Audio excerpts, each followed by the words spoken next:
ವೆಂಕಟೇಶ್ ಅವರಿದ್ದಾರೆ, ಅವ್ರನ್ನ ಮಾತಾಡಿಸ್ತಾ ಹೋಗ್ತೀನಿ. ಸರ್, ಕನ್ನಡ ಚಿತ್ರರಂಗಕ್ಕೆ ಕಳಶ ಇವತ್ತು ಮತ್ತೊಂದು ಕಳಚಿ ಬಿದ್ದಿರೋದು, ನಿಮ್ಮ ಕಣ್ಣಲ್ಲೇ ಎಲ್ಲ ನೋವು ಕಾಡ್ತಾ ಇದೆ ಅಂತ. ನಿಜಮ್ಮ, ಒಳ್ಳೆ ಮಾತು ಹೇಳಿದ್ರಿ ನೀವು. ಕನ್ನಡ ಚಿತ್ರರಂಗಕ್ಕೆ ಒಂದು ಕಳಸನೇ ನಿಜ. ಏನು ಮಾಡ್ತೀರಾ, ಯಾವ ದುರಾದೃಷ್ಟನೂ ಗೊತ್ತಿಲ್ಲ. ನಾವು ಈ ಕನ್ನಡ ಚಿತ್ರರಂಗದಲ್ಲಿ ಪ್ರತಿಯೊಬ್ಬರ ಹಿರಿಯ ನಟರು ನಮಗೆ ಒಂದು ಬುದ್ಧಿ ಪಾಠ ಹೇಳ್ಕೊಟ್ಟವ್ರಾಗ್ಬೋದು, ಒಂದು ಮಾರ್ಗದರ್ಶನ ತೋರಿಸಿದಂಥ ಹಿರಿಯ ಕಲಾವಿದರು ಎಲ್ಲರೂ ನಮ್ಮನ್ನು ಬಿಟ್ಟು ಹೋಗ್ತಾ ಇದ್ದಾರೆ. ನಮ್ಮ ದುರಾದೃಷ್ಟ ಅಂತ ಅಂದ್ಕೋಬೇಕಷ್ಟೆ. ಚಿತ್ರರಂಗದಲ್ಲಿ ಅವರು ಚಿತ್ರರಂಗದಲ್ಲಿ ಅವ್ರು ಮಾಡಿದಂಥ ಹೆಸರು, ಮಾಡಿದಂಥ ಚಿತ್ರಗಳು, ಮಾಡಿದಂಥ ಪಾತ್ರಗಳನ್ನ ಯಾವತ್ತೂ ಯಾರು ಮರೆಯೋಕ್ಕಾಗದಿರೋಂಥದ್ದು. ಎಷ್ಟು ಒಳ್ಳೆ ಮನಸ್ಸಿನ ಒಂದು ತಾಯಿ ಅಂದರೆ ಅಮ್ಮ. ಪ್ರತಿಯೊಬ್ಬರಿಗೂ ಅವ್ರದ್ದೇ ಆದ ಶೈಲಿಯಲ್ಲಿ ಚಿತ್ರರಂಗನ ಹೆಂಗೆ ತೊಡಗಿಸ್ಕೋಬೇಕು. ಒಬ್ಬ ಕಲಾವಿದರು ಯಾವ ರೀತಿ ಚಿತ್ರರಂಗದಲ್ಲಿ ಭಾಗವಹಿಸಬೇಕು, ಬರೀ ಕಲಾವಿದರಾಗಿ ಹೋಗಬಾರ್ದು. ಕಲೆ ಅನ್ನೋದು ಚಿತ್ರರಂಗದಲ್ಲಿ ನಿಮ್ಮನ್ನು ಯಾವುದೋ ಋಣದಲ್ಲಿ ಬಂದಾಗ ನೀವು ಬರೀ ಕಲಾವಿದರಾಗಿ ಭಾಗವಹಿಸಿ ಹೋಗಬೇಕು ಅನ್ನೋದು, ಕಲಾವಿದರಾಗಿ ಚಿತ್ರರಂಗನ ಬೆಳೆಸೋವಂಥ ಕೆಲಸಗಳನ್ನ ಮಾಡಬೇಕು. ಇನ್ನೆಲ್ಲ ಮುಂದಕ್ಕೆ ನೀವೇ ನೋಡ್ಕೋಬೇಕು, ಚಿತ್ರರಂಗನ ಬೆಳೆಸಬೇಕು, ಕನ್ನಡ ಚಿತ್ರರಂಗನ ಗಟ್ಟಿಪಡಿಸ್ಬೇಕು ಅಂತ ಎಲ್ರಿಗೂ ಅವ್ರದ್ದೇ ಆದಂಥ ಶೈಲಿಯಲ್ಲಿ ಅಷ್ಟು ಸಂತೋಷವಾಗಿ ಎಲ್ರಿಗೂ ಹೇಳೋರು. ಇಂಥ ಸಂದರ್ಭದಲ್ಲಿ ಆ ಒಂದು ಕಲಾವಿದ ಸಂಘ ಒಂದು ಕಟ್ಟಿದಾಗ, ಅಂಬರೀಷ್ ಅವರ ಕಲಾವಿದ ಸಂಘ ಒಂದು ಕಟ್ಟಿದಾಗ, ಒಂದು ಡಾಕ್ಟರ್ ರಾಜ್ಕುಮಾರ್ ಅವರ ಒಂದು ಕನಸು, ಅಂಬರೀಷ್ ಅವರು ಅದನ್ನು ಕಟ್ಟಿ ಅದನ್ನು ಮಾಡಿದಾಗ ಒಂದು 2-3 ದಿನ ಅಲ್ಲೇ ಕೂತು ಎಷ್ಟು ಸಂತೋಷಪಟ್ಟರು ಅಂದರೆ ಅವರು, ಅಯ್ಯೋ ತಮ್ಮ ಅನ್ನೋರು ಅಂಬರೀಷ್ ಅವರೆಲ್ಲ ಸೇರಿದ್ರೆ ಅಷ್ಟು ಸಂತೋಷವಾಗಿರೋದು. ನನ್ನ ತಮ್ಮನ ಎಷ್ಟು ದೊಡ್ಡ ಬಿಲ್ಡಿಂಗ್ ಕಟ್ಟವನೆ, ಕಲಾವಿದರಿಗೋಸ್ಕರ ಎಷ್ಟು ಚೆನ್ನಾಗಿ ಓನ ಕಟ್ಟವನೆ ಅಂತ ಅಷ್ಟು ಸಂತೋಷಪಟ್ಟು 2-3 ದಿನ ಅಲ್ಲೇ ಇದ್ದು ಎಲ್ಲರ ಹತ್ರ ಮಾತಾಡಿಕೊಂಡು ಊಟ ತಿಂಡಿ ಮಾಡಿಸಿ, ಪ್ರತಿ ತಿಂಗಳು ನನಗೆ ಫೋನ್ ಮಾಡಿ ಕರೆಸಿ ಊಟ ಮಾಡಿ ಬನ್ನಿ 2-3 ಅವರ್ ಮಾತಾಡ್ಕೊಂಡು, ಅವ್ರಿಗೆ ವಾರದಲ್ಲಿ 2-3 ಯಾರನ್ನ ಕರೆಸ್ಕೊಂಡು ಅವ್ರು ಬೇಕಾದವ್ರು ಕರೆಸ್ಕೊಂಡು ಮಾತಾಡ್ಸೋದು, ಊಟ ಮಾಡಿಸಿ ಮಾತಾಡಿಸ್ಕೊಂಡು ಸಂತೋಷದಿಂದ ಕಾಲ ಕಳೆದು ಅವರು ಸಂತೋಷದಿಂದ ಇರೋರು. ಈ 1-1.5 ತಿಂಗಳಿಂದ ಯಾರಿಗೂ ಸಂಪರ್ಕದಲ್ಲಿ ಇರಲಿಲ್ಲ. ಆಮೇಲೆ ಕೇಳಿದಾಗ ಆರೋಗ್ಯ ಸರಿ ಇಲ್ಲದೆ ಎಲ್ಲೋ ಬಾತ್ರೂಮಲ್ಲಿ ಜಾರು ಬಿದ್ದು ಸ್ವಲ್ಪ ರೆಸ್ಟ್ ತಗೋತಾ ಇದ್ದಾರೆ ಅಂದಾಗ, ಸೊ ನಾವು ಅದನ್ನು ಬರೀ ಫೋನಲ್ಲಿ ಟ್ರೈ ಮಾಡ್ತಾಯಿದ್ದೆ. ಬಟ್ ಯಾಕೋ 1 ವಾರದಿಂದ ನಂಗೆ ತುಂಬ ಕಾಡ್ತಾಯಿತ್ತು, ಇಲ್ಲ ಅಮ್ಮನ ನೋಡಬೇಕು, ಮಾತಾಡಲೇಬೇಕು ಅಂತ. 3 ಡೇಸ್ ಬಿಫೋರ್ ನಾನು ಇಂದೋರ್ಗೆ ಫೋನ್ ಮಾಡಿದೆ. ಅಮ್ಮನಿಗೆ ಮಾಡಿದೆ, ತೆಗೆದಿಲ್ಲ ಅಂದ್ಬಿಟ್ಟು ಅವ್ರಿಗೆ ಇಂದೋರ್ಗೆ ಫೋನ್ ಮಾಡಿದಾಗ ಅಂಕಲ್ ಈ ಥರ ಇದಿಲ್ಲ ಅಂದರೆ ಅವ್ರಿಗೆ ಹುಷಾರಿಲ್ಲ ಅಂಕಲ್, ಅದಕ್ಕೋಸ್ಕರ ನಾನು ದುಬೈಲಿದ್ದೀನಿ, ಔಟ್ ಆಫ್ ಸ್ಟೇಷನ್ ಇದ್ದೀನಿ, ನಾನು ಬಂದ ತಕ್ಷಣವೇ ಸೋಮವಾರ ಬೆಳಿಗ್ಗೆ ಬರ್ತೀನಿ, ನಿಮಗೆ ಫೋನ್ ಮಾಡ್ತೀನಿ, ಬನ್ನಿ ಅಂಕಲ್, ನೀವು ಬಂದು ನಾನು ಫೋನ್ ಮಾಡ್ತೀನಿ, ನೀವು ಬನ್ನಿ, ಆಮೇಲೆ ಅಮ್ಮನ್ನ ಮಾತಾಡಿರುತ್ತೆ. ನಾನು ತುಂಬ ಸಂತೋಷವಾಗಿದ್ದೆ. ಬೆಳಿಗ್ಗೆ ಅವ್ರ ಯಜಮಾನರು ಫೋನ್ ಮಾಡಿದ್ರು, ಈ ಥರ ಅಮ್ಮ ಫೋನ್ ಬಂತಲ್ಲ, ನಾನು ಖುಷಿಯಾಗಿದೆ, ಅಮ್ಮ ಬರ್ತಾರೆ, ಅಮ್ಮ ಬಂದಿದ್ದಾರೆ, ಇವತ್ತು ಒಂದು 3-4 ಗಂಟೆ ಮಾತಾಡ್ಬೋದು ಅವ್ರನ್ನ, ಒಂದು 3-4 ಗಂಟೆ ಅಮ್ಮನ ಮಾತಾಡ್ಬೋದು ನಾನು ಯಾಕಂದರೆ. ಫೋನ್ ತೆಗೆದಾಗ ಅಮ್ಮ ಹೋಗ್ಬಿಟ್ರಣ ಇಲ್ಲ ಅಂತ ಹೇಳಿದಾಗ ನಾನು ತಡ್ಕೊಳಕ್ಕಾಗಿಲ್ಲ, ಮಾತಾಡೋಕ್ಕಾಗಿಲ್ಲ. ನನಗೆ ಏನಾಯಿತು ಅಂದರೆ, ಇಲ್ಲ ನಾವು ಏನೋ ಒಂಥರ ಸುಸ್ತಾಗಿ ಬಿದ್ದರು, ಹಾಸ್ಪಿಟ್ಲಿಗೆ ಕರ್ಕೊಂಡೋಗಿ ಈ ಥರ ಆಯಿತು.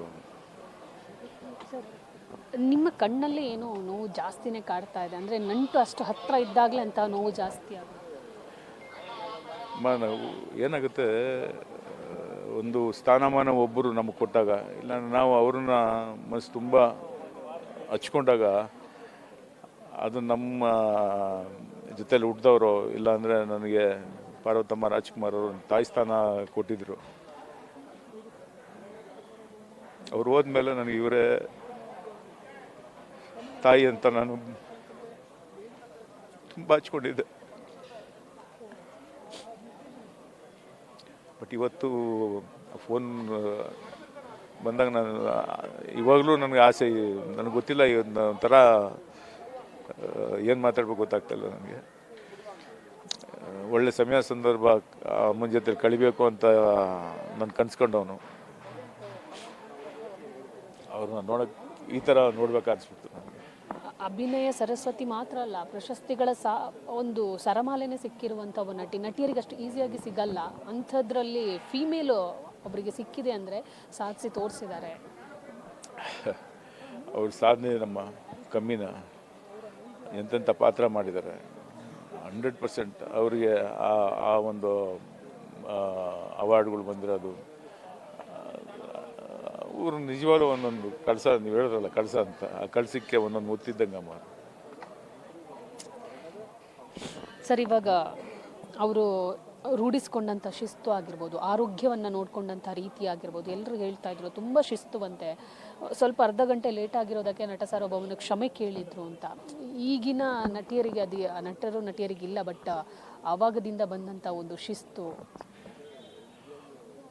ಅದೇ ಹೇಳಿದ್ನಲ್ಲಮ್ಮ, ಅಂದರೆ ಅಲ್ಲೇ ಇದ್ದರು ಪಾತ್ರಕ್ಕೆ, ಅಂದರೆ ರೆಡಿಯಾಗಿ ಬರೋ ಅಷ್ಟರಲ್ಲಿ ಸ್ವಲ್ಪ ಲೇಟ್ ಆಯಿತು ಅನ್ನೋದಕ್ಕೋಸ್ಕರ ಅವರು ಪುನೀತ್ ರಾಜ್ಕುಮಾರ್ ಅವ್ರೂ ಸಾರಿ ಕೇಳಿದ್ರು, ಎಲ್ಲ ಡೈರೆಕ್ಟರ್ ಎಲ್ಲರೂ ಸಾರಿ ಕೇಳಿ, ಇಲ್ಲ ನಿರ್ಮಾಪಕರಿಗೆ ಎಷ್ಟು ನಷ್ಟ ಆಗ್ಬಿಡುತ್ತೆ ಈ ಥರ ಎಲ್ಲ ಆಗೋಗ್ಬಿಟ್ರೆ ಅಂತ. ಶಿಸ್ತು ಅನ್ನೋದು ನಾವು ಅದನ್ನು ತೂಕಾಕೋಕ್ಕಾಗಲ್ಲಮ್ಮ. ಅದನ್ನು ಯಾರಿಗೂ ವಿಕಾಂಟ್ ಅಣ್ಣವರಿಂದ ಹಿಡಿದು ಅವರೆಲ್ಲರೂ ಅಷ್ಟೇ ಮಾಡಿದ್ರು. ನೀವೇನು ಹೇಳ್ತೀರ ಅದಕ್ಕೆ ಹೇಳಿ?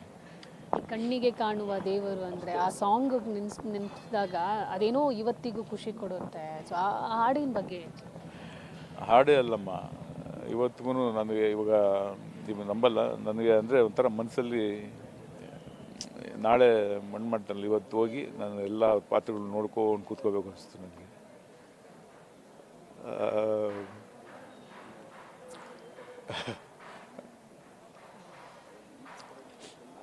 ಎಲ್ಲ ಒಂಥರ ಜೊತೆ ಇದ್ದಂಗೆ ಅನಿಸುತ್ತೆ ನನಗೆ. ಅಟ್ಲೀಸ್ಟ್ ಹಂಗಾನ ಸಮಾಧಾನ ಮಾಡ್ಕೋಬೇಕು ಅಂತ.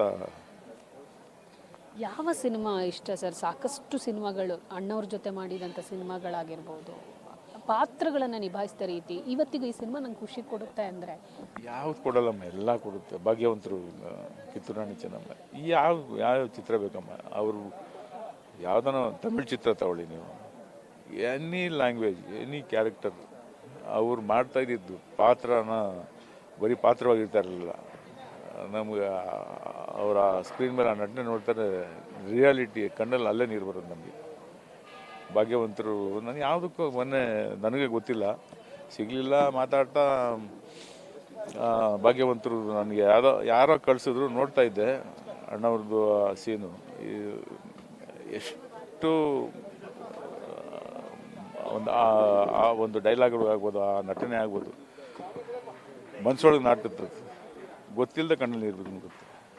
ಸರ್, ಕೊನೆಯದಾಗಿ ಭೇಟಿಯಾದಾಗ ಮಾತಾಡಿದಂಥ ಮಾತುಗಳು, ಅವರು ಹೇಳಿದಂಥ ಮಾತುಗಳೇನು ನೆನಪಿದೆಯಾ? ಕೊನೆಯಲ್ಲಿ ಏನಿಲ್ಲಮ್ಮ, ಯಾವತ್ತೂ ಅವ್ರು ಮಾತಾಡೋ ಬಂದಾಗ ಊಟ ಮಾಡಿದ್ವಿ, 1 ತಿಂಗಳು ಆಯಿತು, ಊಟ ಮಾಡಿದ್ವಿ. ಅವರು ಬೇರೆ ಯಾರ ವಿಷಯನೂ ಯೂಶ್ವಲಾಗಿ ಬೇರೆಯವ್ರ ವಿಷಯ ಮಾತಾಡೋದು ಅವರೆಲ್ಲ. ಅವರು ಮತ್ತು ಚಿತ್ರರಂಗ ಮತ್ತು ನಾವು ಹೆಂಗಿರಬೇಕು, ಆ ಸಂತೋಷ ಇಷ್ಟೇ. ಆಮೇಲೆ ಯಾವ ಪಿಕ್ಚರ್ ಮಾಡ್ತಾಯಿದ್ದೀವಿ, ಯಾವ ಪಾತ್ರ ಮಾಡಬೇಕು, ಏನು ಚಿತ್ರ ಮಾಡ್ತಾಯಿದ್ದೀರಾ, ಇದು ಬಿಟ್ಟರೆ ನಗ್ತಾ ಮಾತಾಡ್ತಾ ಮಿನಿಮಮ್ 3 hours ಅನ್ನೋದು ಊಟ ಮಾಡ್ಕೊಂಡು ಕೂತ್ಕೊಂಡು ಮಾತಾಡ್ತಾಯಿದ್ದೀವಿ. ಅದೇ ನೆನಪಮ್ಮ, ಇನ್ನೇನಿಲ್ಲ. Thank you. ಇದಿಷ್ಟು ರಾಕ್ ಲೈನ್ ವೆಂಕಟೇಶ್ ಅವರ ಮಾತು. ಕ್ಯಾಮರಾ ಪರ್ಸನ್ ಸಂದೇಶ್ ಜೊತೆ ದೀಪಿಕಾ ಪವರ್, ಟಿವಿ ಬೆಂಗಳೂರು.